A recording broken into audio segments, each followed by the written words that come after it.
तुम्हें मालूम नहीं कि आसमानों और जमीन की बादशाहत खुदा ही की है और खुदा के सिवा तुम्हारा कोई दोस्त और मददगार नहीं। क्या तुम ये चाहते हो कि अपने पैगंबर से उसी तरह के सवाल करो जिस तरह के सवाल पहले मूसा से किए गए थे?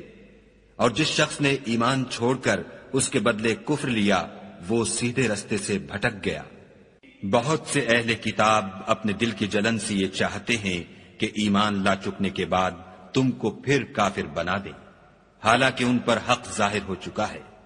तो तुम मुआफ कर दो और दरगुजर करो यहां तक कि खुदा अपना दूसरा हुक्म भेजे। बेशक खुदा हर बात पर कादिर है।